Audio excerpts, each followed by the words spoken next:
Pertanyaan saya, apakah orang yang mengambil hak tanah kami berdosa hingga akhirat? Qaidah sibrin, sejengkal kau ambil, sejengkal kau ambil, quyida, dililitkan ke lehermu sab'i aradin, 7 lapis. Sejengkal kau ambil 7 lapis tanah melilit lehermu. Apalagi 7 meter.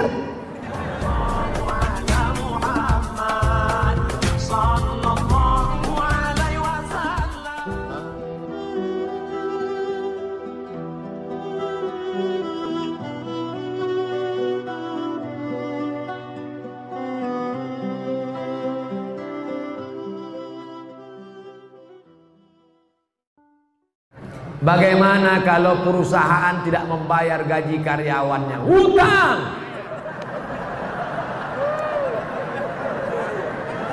Kalau aku berutang pada satu orang saudaraku, nanti ku cari engkau di padang mahsyar, insya Allah jumpa kita.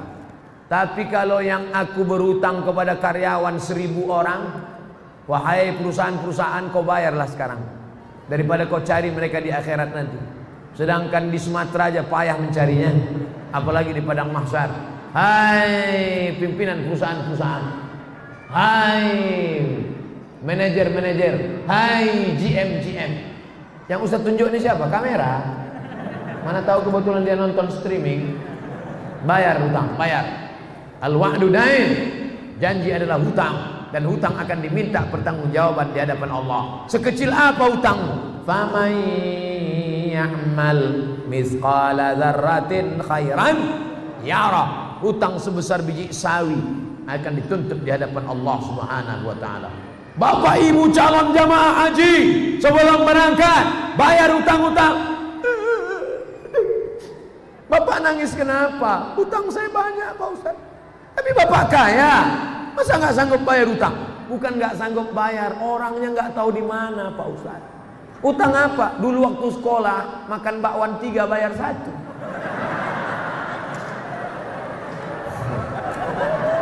Waspadalah. Bayar. Saya mengamalkan surat Al-Kahfi setiap malam Jumat. Bagaimana hukumnya?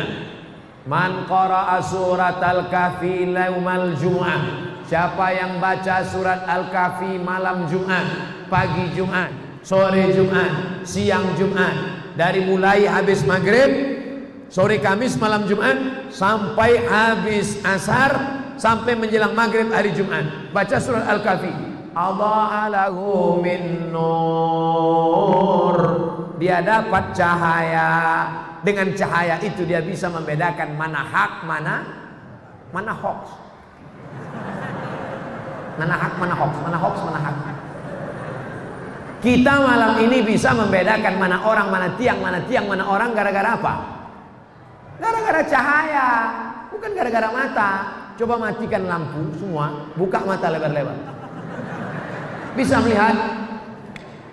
Kita bisa melihat bukan karena mata, tapi karena cahaya. Makanya ada orang buta tapi hafal Quran.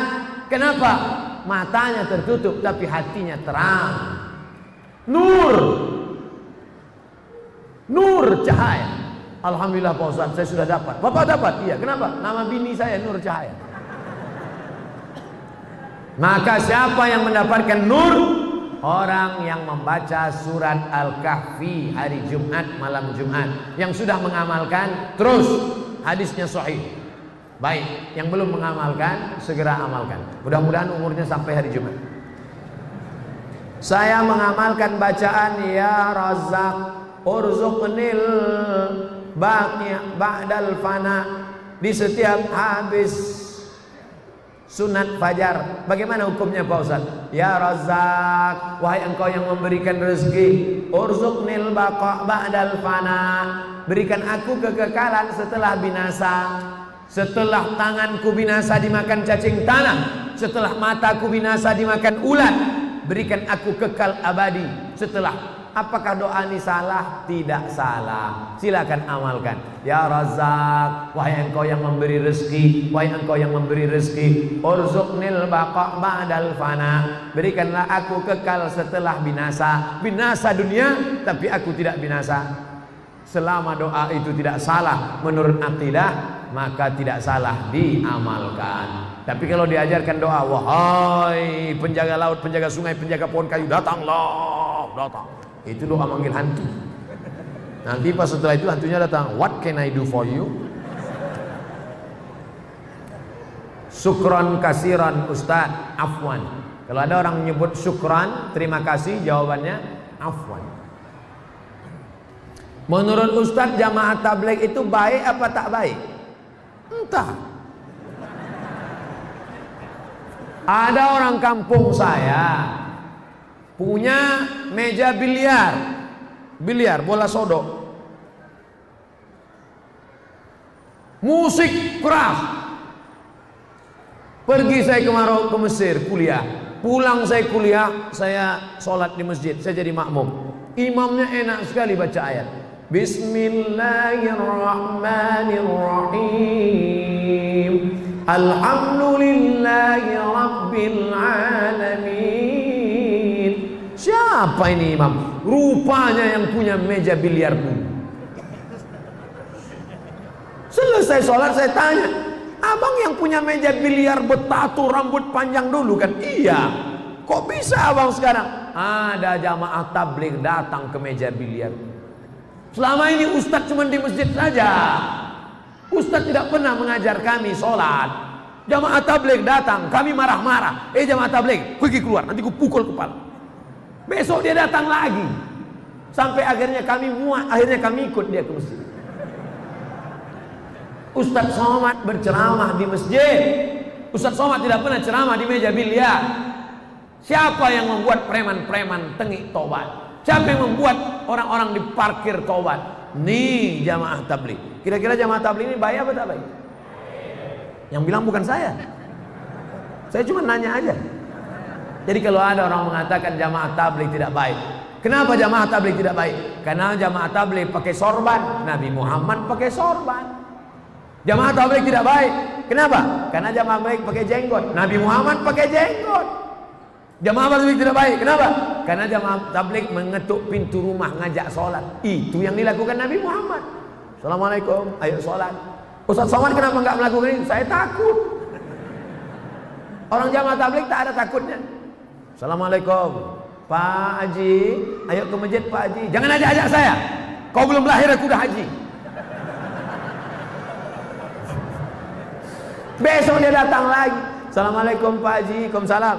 Ayo ke masjid Pak Haji. Jangan ajak saya. Saya sholat di Masjidil Haram 1 rakaat, catatannya 100.000 rakaat. Udah penuh amal saya. Saya udah sedikit lagi masuk surga. Jangan ajak saya.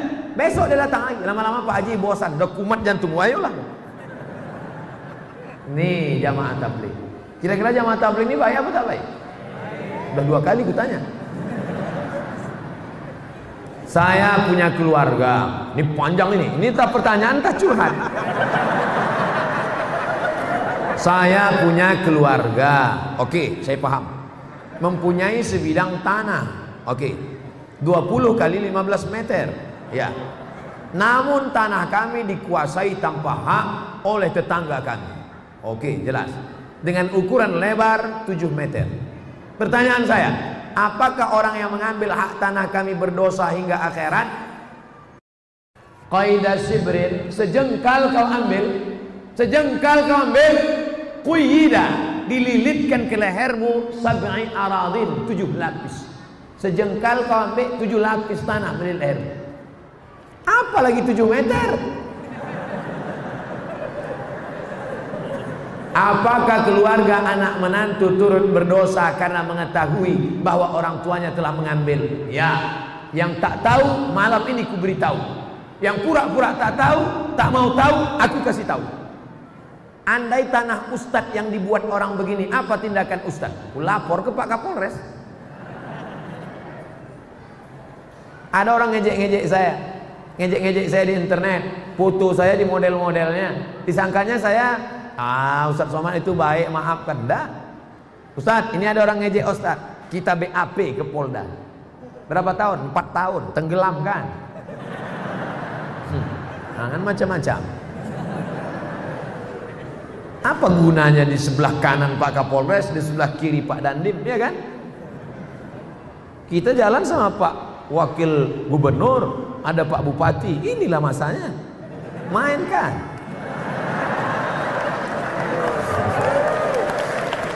Ustaz, bagaimana hukumnya baca doa tahlil dengan perantara membakar kemenyan? Di Mesir pagi-pagi itu ada satu petugas yang bakar menyan di seluruh toko-toko. Ini toko keliling bakar menyan. Keliling. Saya waktu pertama sampai di Mesir, wah, nampaknya orang Mesir manggil setan juga. Setelah lama-lama di Makkah, saya lihat menyan itu berbungkal-bungkal. Rupanya menyan itu bukan mau manggil setan, tapi untuk pengharum ruangan. Ketika datang Habib Umar bin Hafiz yang dari Yaman, Hadramaut, dibakar juga di Istiqlal, dibakar. Cuman bukan menyan, tapi serbuk kain, namanya ud. Bahasa kitanya gaharu. Kenapa orang di kampung kita pakai menyan? Kenapa tidak pakai gaharu? Saya tahu setelah saya ceramah di Kalimantan Utara. Saya tanya Pak Gubernur, Pak Gubernur, ya, di sini banyak gaharu. Banyak. Berapa sekilo? 40 juta yang paling murah. Pantesan pakai menyan. Gaharu mahal. Kalau sampailah 40 juta itu kita letakkan di ruang tamu, lalu ada kawan yang hidupkan, itu kita nangis. Kenapa? Nggak tahan asapnya, nggak tahan. 40 juta bro. Jadi kalau di majelis Habib, majelis maulid, sebelum doa baca itu untuk mengharum ruangan. Karena dengan harumnya ruangan, malaikat-malaikat suka. Tapi kalau di ruangan itu bau busuk, man akala basolan, siapa yang makan bawang merah, makan bawang putih, malaikat tidak mau masuk. Kenapa? Malaikat tak tahan mencium. Malaikat. Apalagi jengkol sama petai. Tapi kalau gosok gigi dulu boleh. Jadi kalau ada orang membakar menyan, membakar gaharu, tujuannya untuk mengharumkan ruangan, tidak apa-apa. Tapi kalau dianggapnya asap inilah yang membawa ke alam, ke alam apalah. Nah, ini tak betul, berarti keyakinannya tidak benar. Jadi kalau ada yang tidak orang bakar, tanya dulu. Ini bakar untuk apa? Untuk mengharum ruangan. Dengan harumnya ini, kan harum gak perlu lagi. Masjid kita ada pakai pengharum ruangan. Sekarang ada orang pakai harum. Itu pakai bahan kimia. Ada bahan kimia, kita hirup masuk ke dalam, itulah yang menjadi cancer.